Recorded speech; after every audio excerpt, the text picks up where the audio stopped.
नमस्कार दोस्तों, मेरा नाम है रोहित कुमार और एक बार फिर से मेरे YouTube चैनल द रेल पर आपका स्वागत है।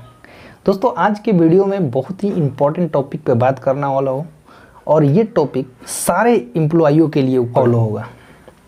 दोस्तों, आज मैं बात करूँगा OPS और NPS में अंतर के बारे में। OPS यानी कि ओल्ड पेंशन स्कीम और NPS यानी कि न्यू पेंशन स्कीम। दोस्तों, इसको न्यू पेंशन स्कीम या न्यू पेंशन सिस्टम भी कहते हैं।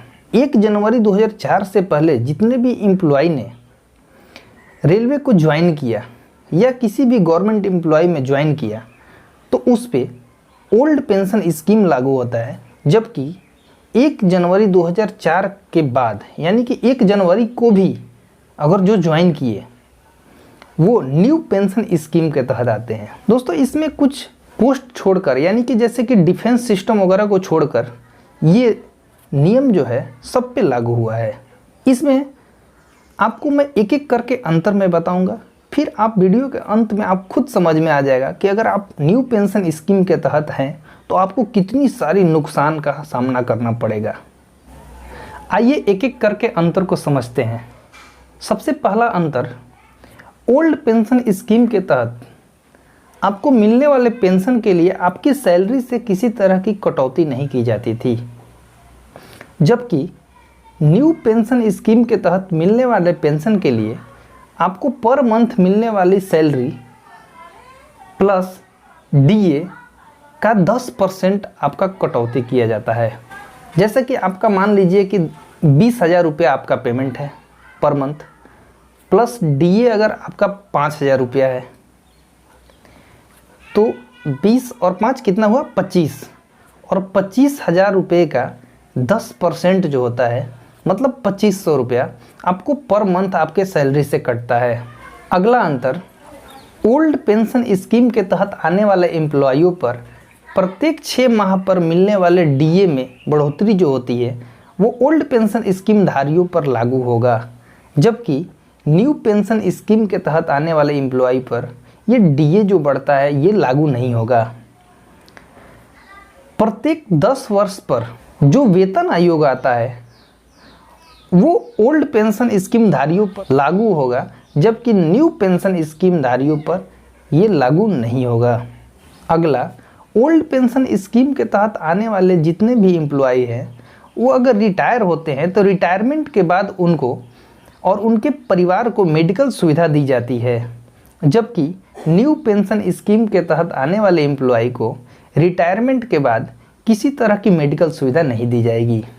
यानी उसके बाद अगर बीमार होते हैं तो आपकी सारी कमाई आपके पॉकेट की जाने वाली है।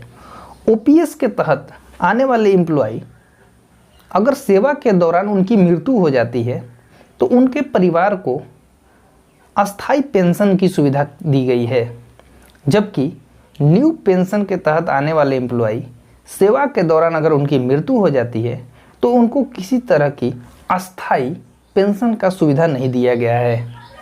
ओल्ड पेंशन स्कीम के तहत जितने भी एम्प्लॉय आते हैं उनको रिटायरमेंट के बाद सरकार ट्रेजरी के रूप में भुगतान करती है, जबकि न्यू पेंशन स्कीम के तहत आने वाले एम्प्लॉय को सरकार शेयर मार्केट के माध्यम से मिलने वाले पैसे से भुगतान करती है। दोस्तों, ओल्ड पेंशन स्कीम में GPF सुविधा थी, जबकि न्यू पेंशन स्कीम में GPF सुविधा नहीं है।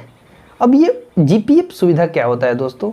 GPF यानी कि जनरल प्रोविडेंट फंड, साधारण भविष्य निधि। दोस्तों, ये आपके सैलरी से पर मंथ 6% आपके GPF फंड में जुड़ता जाता था। गवर्नमेंट जो होती थी उस पे एक अच्छी ब्याज दर देती थी और ये रिटायरमेंट पर एक बहुत अच्छा मोटा रकम हो जाता था, जो कि रिटायरमेंट पर आपको वापस दे दिया जाता था। अगर भविष्य में किसी तरह के एम्प्लॉय को पैसे की ज़रूरत पड़ती थी तो अपने GPF फंड से वो लोन भी ले सकता था और रिटायरमेंट पर GPF का पूरा पैसा आपको वापस कर दिया जाता था। उस पर किसी तरह का गवर्नमेंट द्वारा टैक्स नहीं लगता था, जबकि न्यू पेंशन स्कीम में GPF जैसी कोई सुविधा नहीं दी गई है। अगला, ओल्ड पेंशन स्कीम के तहत रिटायरमेंट के बाद आपको मिलने वाले GPF फंड से पेंशन के लिए किसी तरह का इन्वेस्टमेंट नहीं करना पड़ता है, जबकि एनपीएस में रिटायरमेंट के बाद एनपीएस फंड में जमा पैसे का 40% आपको पेंशन के लिए इन्वेस्ट करना पड़ेगा और आप 60% ही पैसे वापस ले पाइएगा। ओल्ड पेंशन स्कीम के तहत जो एम्प्लॉय 10 वर्ष तक नौकरी अपना पूरा कर चुका है और वो अगर रिजाइन देता है तो उस कंडीशन में उसको ओल्ड पेंशन स्कीम की सारी सुविधाएं दी जाती है, जबकि न्यू पेंशन स्कीम के तहत आपको ये एनपीएस की सुविधा और पेंशन की जो सुविधा है वो 60 साल के बाद या रिटायरमेंट के बाद ही ये लागू होता है। ओल्ड पेंशन स्कीम के तहत जो भी एम्प्लॉय आते हैं वो रिटायरमेंट के बाद उनको जो पेंशन की सुविधा दी गई है वो दोस्तों बेसिक का 50% प्लस डीए का व्यवस्था किया गया है। अगर आपका बेसिक 60,000 रुपये है और आपका डीए 10,000 रुपया है तो आपका 60,000 का 50% यानी कि 30,000 रुपया और प्लस डीए 10,000 यानी कि आपको पेंशन के रूप में 40,000 रुपया दिया जाएगा। अगर बेसिक आपका उतना नहीं हो पा रहा है और उसका 50% करने के बाद वो 9,000 रुपये से कम हो रहा है तो इसमें एक न्यूनतम पेंशन सुविधा दी गई है जो कि आपको 9,000 रुपये से कम पेंशन नहीं दिया जा सकता। जबकि न्यू पेंशन स्कीम के तहत ऐसी अस्थायी कोई सुविधा नहीं है, क्योंकि आपको मालूम ही है कि ये शेयर मार्केट में इन्वेस्ट किया गया है पैसा, तो ये रिटायरमेंट के बाद आपको ये कोई फिक्स नहीं किया गया है कि आपको इतना ही दिया जाएगा। ओल्ड पेंशन स्कीम के तहत जो भी एम्प्लॉय आते हैं अगर वो रिटायर होते हैं तो रिटायरमेंट पर जो राशि दी जाती है वो बेसिक प्लस डीए का 16 गुना या 20 लाख रुपए जो इसमें से अधिक हो वो दिया जाता है।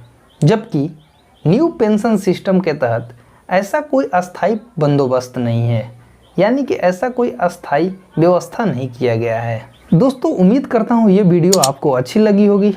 अगर अच्छी लगी है तो इस वीडियो को लाइक करें, शेयर करें और मेरे चैनल को सब्सक्राइब करें। धन्यवाद दोस्तों।